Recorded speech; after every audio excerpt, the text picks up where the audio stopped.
आज मैं आपके लिए क्राइम की एक अनोखी कहानी लेकर आया हूँ। ये कहानी थोड़ी अजीब है क्योंकि क्राइम की कहानी का जो कातिल होता है उसे 15 साल तक पुलिस पकड़ नहीं पाती है और इतना लंबा समय बीत जाने के बाद कातिल भी लगभग सब कुछ भूल चुका होता है। लेकिन 15 साल के बाद जब पुलिस उसे पकड़ती है तो वो पूरी तरह से हैरान हो जाता है और पूछता है कि बस इतना बता दो कि मुझे आखिर ढूंढा कैसे। तो चलिए जानते हैं कि पुलिस ने 15 साल बाद उसे कैसे ढूंढ लिया। इससे पहले कि मैं कहानी को शुरू करूं, अगर आपको भी क्राइम की कहानियां पसंद है तो हमारे चैनल को सब्सक्राइब जरूर कर लें। तो चलिए अब कहानी को शुरू करते हैं। इस कहानी की शुरुआत होती है अहमदाबाद से। दिन था 14 फरवरी 2003, मतलब वैलेंटाइन डे का दिन था। यहाँ दो पति पत्नी रहा करते थे। पति का नाम था तरुण धनराज और पत्नी का नाम था सजनी।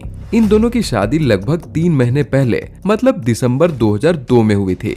सजनी अहमदाबाद में एक बैंक में एग्जीक्यूटिव ऑफिसर थे और तरुण अहमदाबाद में ही एक स्कूल में पीटी टीचर का काम करता था और साथ में वॉलीबॉल का कोच भी था। सजनी और तरुण की शादी एक अरेंज मैरिज थी। दोनों के परिवार केरल के रहने वाले थे, लेकिन बाद में नौकरी और काम के चलते सजनी का परिवार अहमदाबाद शिफ्ट हो गया था। तरुण का भाई भी अहमदाबाद में जॉब करता था, इसलिए तरुण भी अपने भाई के पास अहमदाबाद में ही रहने लगा था और यहीं के एक स्कूल में वॉलीबॉल कोच की जॉब करने लगा। दोनों के परिवार केरल से ही थे। उनके ज्यादातर रिलेटिव्स भी केरल से ही थे, तो उन्हीं रिलेटिव्स की वजह से इन दोनों के रिश्ते की बात को आगे बढ़ाया गया, जिसके बाद दोनों का रिश्ता तय हो जाता है। फिर शादी हो जाती है। शादी से पहले तरुण अपने भाई के साथ रहा करता था, लेकिन शादी के बाद अब उसने एक अपार्टमेंट में एक फ्लैट ले लिया और सजनी के साथ उसी फ्लैट में रहने लगा। शादी के बाद दोनों के बीच सब कुछ ठीक था और सब नॉर्मल चल रहा था, क्योंकि तरुण स्कूल का वॉलीबॉल कोच था और जब भी स्कूल का मैच कहीं बाहर हुआ करता था तो स्कूल की टीम के साथ अक्सर तरुण को बाहर जाना पड़ता था। जब भी तरुण घर से 2-3 दिनों के लिए बाहर जाता तो जाने से पहले सजनी और उसके घर वालों को एक बात कहता था। वो कहता था कि इस एरिया में अक्सर लूटपाट और चोरी होती रहती है, तो इसलिए जब मैं यहाँ नहीं रहूं तो सजनी का अकेले रहना ठीक नहीं है, इसलिए वो मायके चली जाए। सजनी के घर से कुछ ही दूर अहमदाबाद में ही उसके घर वाले थे। माँ, पिता, बहन सभी लोग मौजूद थे। तो जब कभी भी तरुण वॉलीबॉल मैच के लिए बाहर चला जाता तो सजनी अपने मायके चली जाया करती। अब आते हैं 5 फरवरी के दिन, मतलब 14 फरवरी 2003 से ठीक 8 दिन पहले। इसी दिन सजनी अपने मायके गई हुई थी और अपने मायके से घर लौट रही थी, लेकिन उसकी स्कूटी में पेट्रोल नहीं था। तो सजनी ने अपने पिता से कहा कि पापा, मुझे स्कूटी में पेट्रोल डलवाने के लिए कुछ पैसे चाहिए। तो सजनी के पिता को थोड़ा अजीब लगा और सजनी के पिता ने उससे पूछा कि तुम्हारे और दामाद जी के बीच सब कुछ ठीक तो है ना।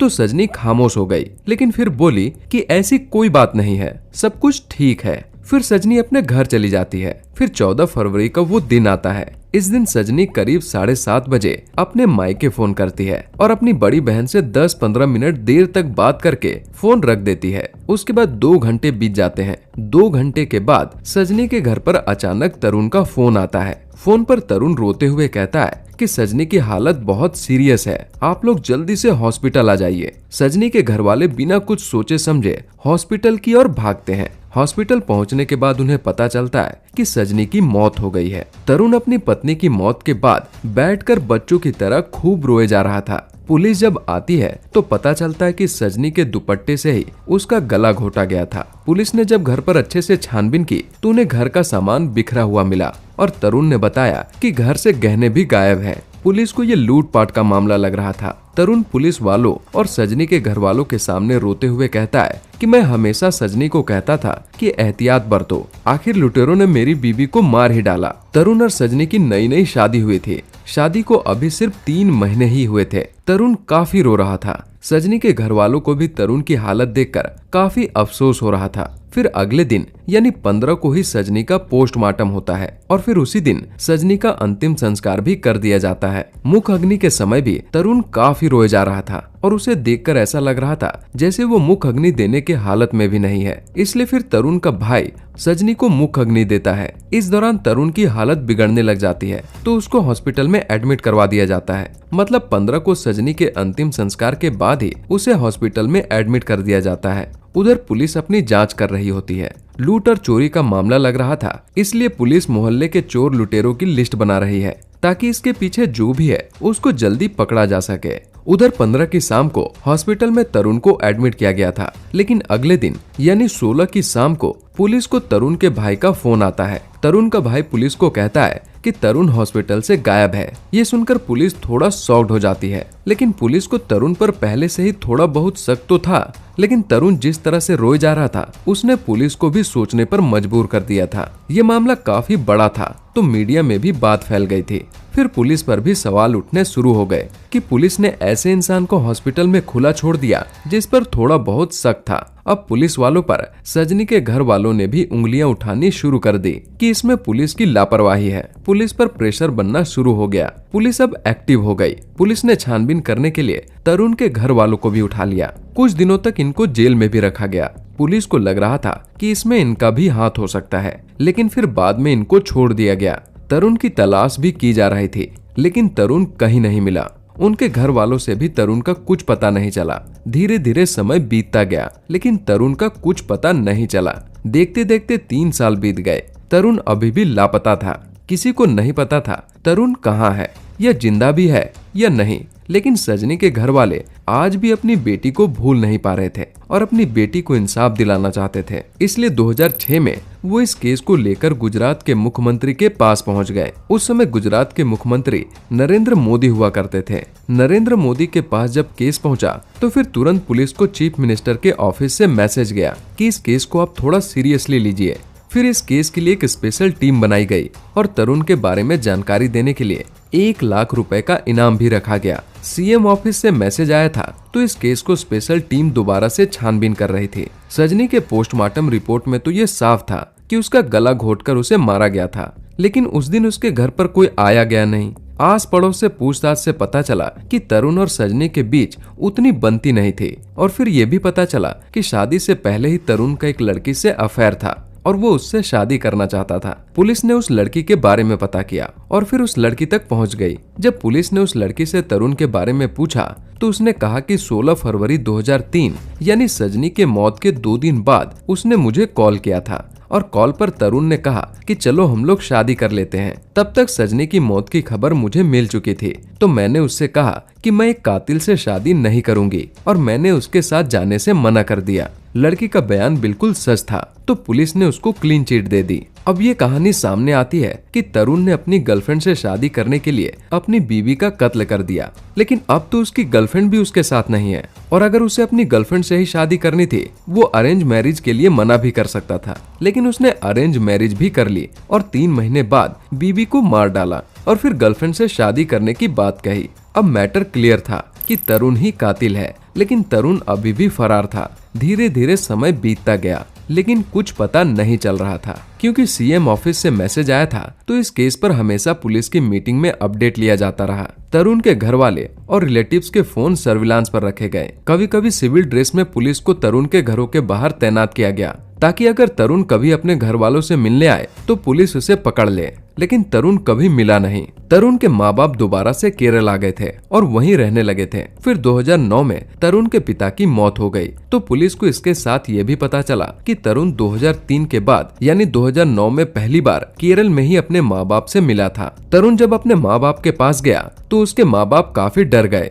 क्योंकि उन्हें पता था कि पुलिस उसे आज भी ढूंढ रही है और अगर किसी को पता चल गया तो वो सब मुसीबत में पड़ जाएंगे। जिसके बाद तरुण वहाँ से चला गया, लेकिन तरुण से मिलने के अगले ही दिन उसके पिता को हार्ट अटैक आया और उसकी मौत हो गई। पुलिस को ये सारी बातें पता चलने के बाद वो फिर से तरुण को ढूंढने में लग गई, लेकिन फिर से पुलिस तरुण को ढूंढने में नाकाम रही और धीरे धीरे पुलिस भी सुस्त पड़ गई। एक तरह से केस तो बंद ही हो गया, लेकिन हर महीने पुलिस मीटिंग्स में इस केस पर नजर डाल लिया जाता था। इस केस को मीटिंग में सबसे ऊपर केसेस में रखा जाता और अपडेट पूछ लिया जाता। लेकिन समय बीतता गया और देखते देखते 2003 से 2016 जाता है। 2016 में ही एक नया अफसर आया और उसने फिर से इस केस पर अपडेट ली तो पता चला कि पिता की मृत्यु हो गई है। माँ एमपी यानी मध्य प्रदेश में रहती है और भाई अहमदाबाद में ही रहता है। फिर से उनके घरों के बाहर सिविल ड्रेस में पुलिस लगाए गए ताकि तरुण का कुछ पता चल सके, लेकिन तरुण का कुछ पता नहीं चल पाया। फिर पुलिस ने तरुण की गर्लफ्रेंड, जिसने तरुण को कातिल बोलकर शादी करने से मना कर दिया था, उससे पूछा कि क्या तरुण ने इतने सालों में कभी तुम्हें याद किया या तुम्हें कुछ पता चला? तो तरुण की गर्लफ्रेंड ने कहा कि मेरे मना करने के बाद उसने कभी मुझे कॉल नहीं किया, लेकिन फिर उसने पुलिस को एक बहुत बड़ी क्लू दी। उसने बताया कि तरुण या उसके जैसे मिलते जुलते चेहरे को दिल्ली के एक मॉल में देखा है। फिर पुलिस की एक टीम दिल्ली के उस मॉल में जाती है और आसपास पूरी छानबीन करती है, सीसीटीवी भी चेक करती है। पुलिस को ये भी पता चलता है कि उसी समय तरुण की माँ भी दिल्ली आई हुई थी। पुलिस को लगता है कि शायद तरुण अपनी माँ से मिलने आया होगा,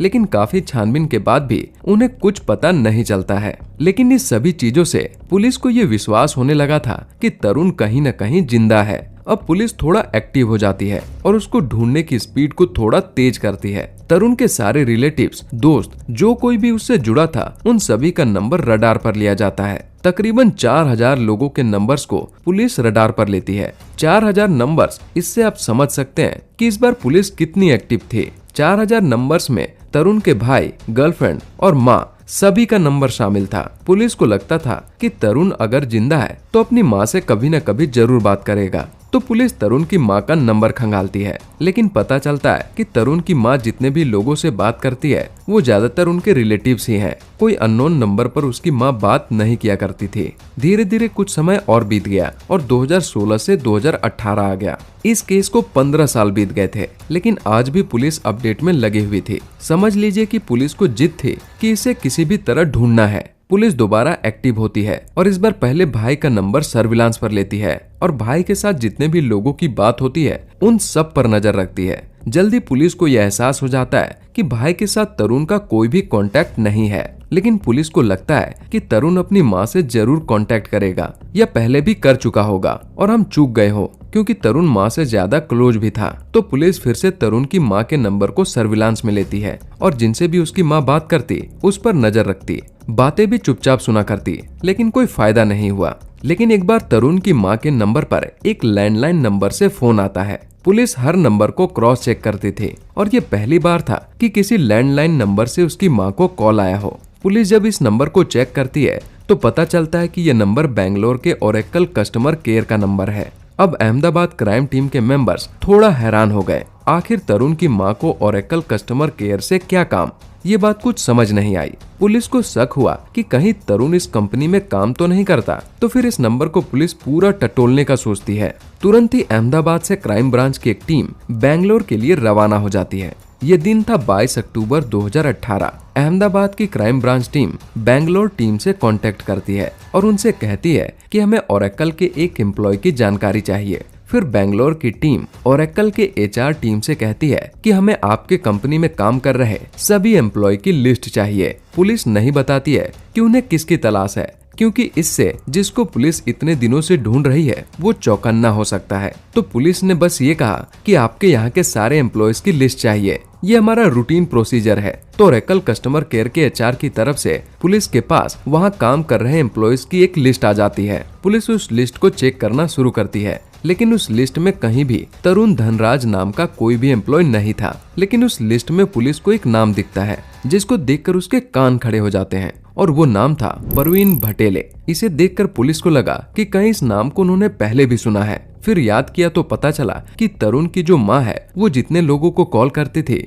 उसमें एक नाम परवीन भटेले भी था। परवीन भटेले की वाइफ निशा का भी नंबर उसकी माँ के पास था और वो परवीन और निशा दोनों को फोन किया करते थे और अक्सर दोनों से उसकी माँ की बात भी हुआ करते थे। तो पुलिस ने परवीन भटेले और निशा दोनों की कुंडली खंगालनी शुरू कर दी। तो पता चला कि दोनों किसी भी सोशल मीडिया में नहीं है और ना ही कहीं पर इनकी तस्वीर है। ये बात पुलिस को थोड़ा अजीब लगा कि आज के दौर में ऐसा कैसे हो सकता है। फिर ये भी पता चला कि परवीन भटेले और निशा दोनों के 2 बच्चे भी हैं। पुलिस को शक हुआ कि कहीं ये परवीन भटेले ही तो तरुण नहीं है, क्योंकि रिलेटिव्स की लिस्ट में भी परवीन भटेले नहीं है और परवीन और निशा दोनों अक्सर तरुण की माँ से बात करते हैं। आखिर इनका कनेक्शन क्या है? और अगर परवीन भटेले ही तरुण है तो इसे और पुख्ता कैसे किया जाए? तो पुलिस के पास तरुण की सारी हिस्ट्री और रिकॉर्ड्स थे। उसमें था कि तरुण जब वॉलीबॉल का कोच था तब स्कूल में एक मैच के दौरान उसकी रिंग वाली एक उंगली टूट गई थी। तो उसकी सारी उंगलियां सीधी थी, लेकिन वो जो उंगली थी वो थोड़ी टेढ़ी थी। तो उन्होंने सोचा कि अगर हम उससे एक बार हाथ मिलाएंगे तो हम उन उंगलियों को पहचान लेंगे। तो एम्प्लॉयज के लिस्ट आने से ठीक अगले दिन अहमदाबाद की टीम बेंगलोर की टीम के साथ उस ओरेकल कस्टमर केयर के ऑफिस पहुंचती है। फिर वहां के पियून के जरिए अंदर मैसेज भिजवाया जाता है कि प्रवीण भटेले से बाहर 2 लोग मिलने आए हैं। तो प्रवीण ऑफिस के बाहर आता है। बाहर आते ही क्राइम ब्रांच की टीम के अफसर उसकी तरफ हाथ बढ़ाते हैं और कहते हैं, हेलो तरुण। जैसे ही ये नाम सुनाई पड़ता है उसकी हालत खराब हो जाती है, क्योंकि तरुण यहाँ पिछले 10 सालों से काम कर रहा था और उसे सभी लोग प्रवीण भटेले के नाम से जानते हैं। और पिछले 15 सालों से वो ये नाम भूल चुका था, लेकिन वो हाथ मिलाने के लिए अपना हाथ आगे बढ़ा देता है, जिससे अफसर उसकी उंगली टटोल लेते हैं और उन्हें पता चल जाता है कि उसकी एक उंगली टेढ़ी है। और उसके चेहरे के भाव से ये पुख्ता हो जाता है कि ये शख्स प्रवीण भटेले नहीं बल्कि वही तरुण धनराज है जिसकी हमें पिछले 15 सालों से तलाश थी। इसके बाद पुलिस उससे कहती है कि अब तुम्हारा खेल खत्म, अब चलो वापस। लेकिन पुलिस ने सोचा कि आखिर ये दोनों माँ बेटे बात करते थे तो उनको पता क्यों नहीं चला, और अगर ये लैंडलाइन नंबर से बात न करता तो शायद ये भेद खुलता भी नहीं। दरअसल तरुण की माँ के पास एक और नंबर था जो उसकी माँ ने किसी दूर के रिलेटिव के आईडी पर ली थी, जिसके बारे में पुलिस को कोई जानकारी नहीं थी। इसी नंबर से अक्सर तरुण और उसकी माँ की बात हुआ करती थी। लेकिन एक बार तरुण कई बार अपनी माँ से बात करने की कोशिश करता है, लेकिन उसकी माँ का नंबर नहीं लगता है, तो उसे अपनी माँ की काफी चिंता होने लग जाती है। तो फिर बाद में वो अपने ऑफिस से ही अपनी माँ के दूसरे नंबर पर कॉल कर देता है,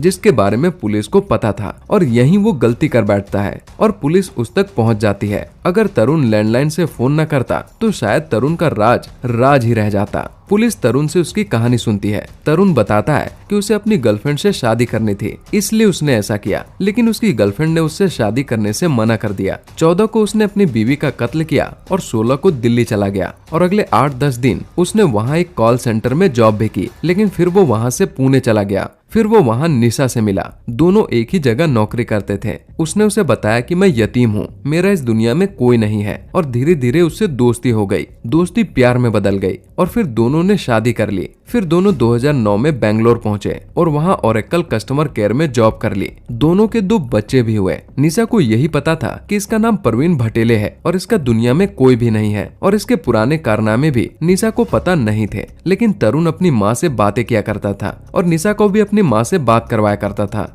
और कहता था कि ये मेरी दूर की रिश्तेदार है। उसने निशा को कभी ये नहीं बताया कि ये मेरी माँ है। अब सोचने वाली बात है कि उसने जिस गर्लफ्रेंड को पाने के लिए अपनी बीवी का कत्ल कर दिया, उससे कभी उसकी शादी नहीं हुई और फिर किसी और से शादी कर लिया। घर वाले होने के बावजूद भी पूरा जीवन यतीम की तरह बिताना पड़ा। अब बात ये आई कि आखिर तरुण धनराज प्रवीण भटेले कैसे बना। तो तरुण के स्कूल के टाइम में उसका एक दोस्त हुआ करता था जिसका नाम था प्रवीण भटेले। अपनी बीवी का कत्ल करने के बाद कुछ दिन वो अपने दोस्त प्रवीण भटेले के यहाँ गया हुआ था, और वहाँ उसने अपने दोस्त प्रवीण भटेले के सारे documents, driving licence, voter ID, passport सभी स्कैन कर लिया और इसी नाम से उसने अपनी आइडेंटिटी बना ली थी। लेकिन उस दिन उसने लैंडलाइन नंबर से अपनी माँ को कॉल करने की एक छोटी सी गलती कर दी जो उसको भारी पड़ गई। अगर उसने उस दिन कॉल न किया होता तो आज भी वो प्रवीण भटेले बनकर जी रहा होता। लेकिन इस पर अहमदाबाद क्राइम ब्रांच टीम का भी कमाल है, जो 15 सालों से इस केस पर लगी रही और इसका भेद खोल ही दिया।